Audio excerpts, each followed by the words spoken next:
The most important question I ever got was, what is your legacy? Not a material legacy, but if life stops here, how do you want to be remembered? What is that energy? How do people see you? This podcast series is a result of that question, what is my legacy? A phoenix is burning itself on a funeral pyre and rising from the ashes with renewed youth to live through another cycle. This fertile ash is filled with phoenix frequencies of compassion, love, forgiveness, intuition, wisdom, generosity, resilience, creativity, and evolution and involution. I've been in the ashes. I give voice to my phoenix. I share how I pioneer with ease. That's a lifestyle, a choice. I'm Nienke van Bezooien, and I welcome you to listen and invite you to rise.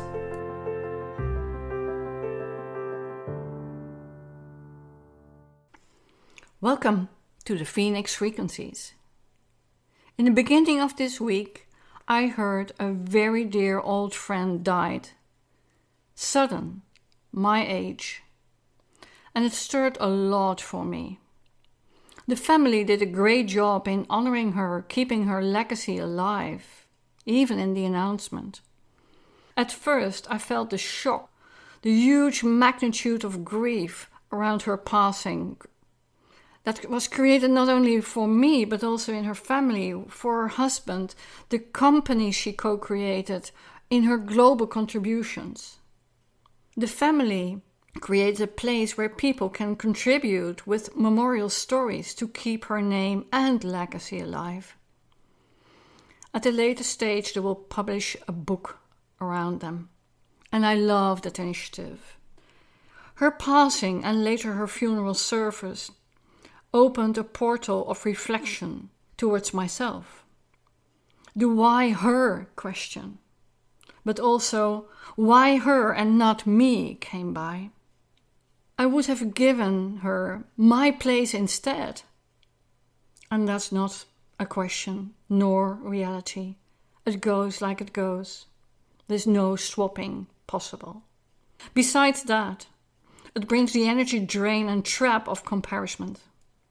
She has a connected family. She has all kinds of things I would feel I'm lacking. I would feel it makes my life less than hers. Is that what she would like me to think or feel? No. In the first hours of grief and shock and overwhelm, I just let that be. But suddenly I felt the density dissipate.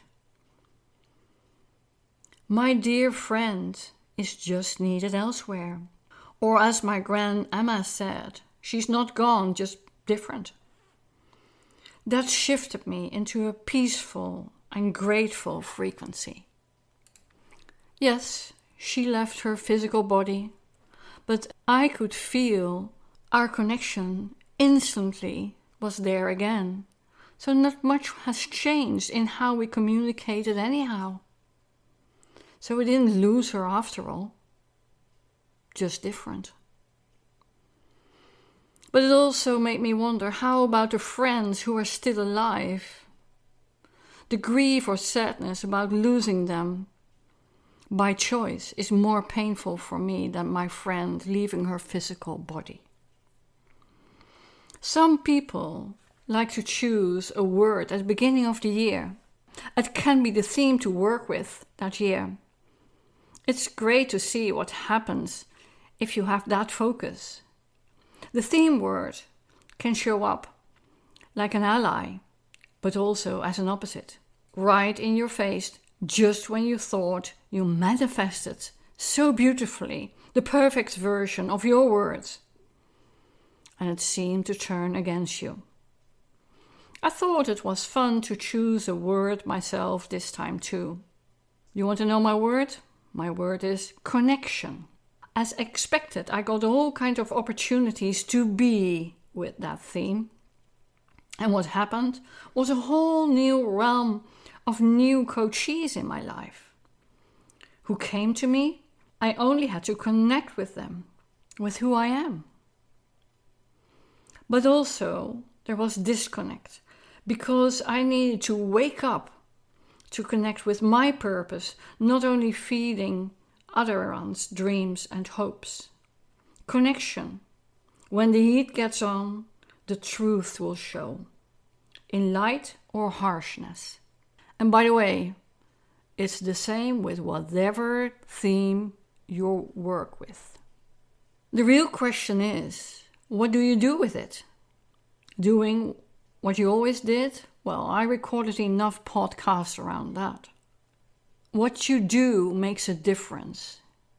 You only have to decide what difference you want to make, Jane Goodall said. Well, what do you want to feed the field with? What can be feeling more like pressure than a physical death of a friend? That's when the heat gets on. A friend who never let me down through personal judgment, unconditionally, isn't limited by time and space. It's a phoenix frequency by choice. By staying open and receptive, I haven't lost her. Grief and joyful gratitude are on the same page. They are bridged by love, unconditional love. My friend, my role model in energy work, I let you live through me. I honor you and take your wisdom with me rather than the loss. And the friends from my past, I access in the same way, without judgment, overcare or pity. We all can take a self-honest perspective and see what the loss is telling us in the reality. In my case, I can say connection with loss is opening a new connection with my sources, my values, my roots. Where I felt such drain and depletion, I shifted because it's more helpful to embrace the asset of loss. Seeing the true connection and disconnection in whatever form and shape, in friends and family, that's an authentic stepping stone to growth. And that's what I call a phoenix frequency.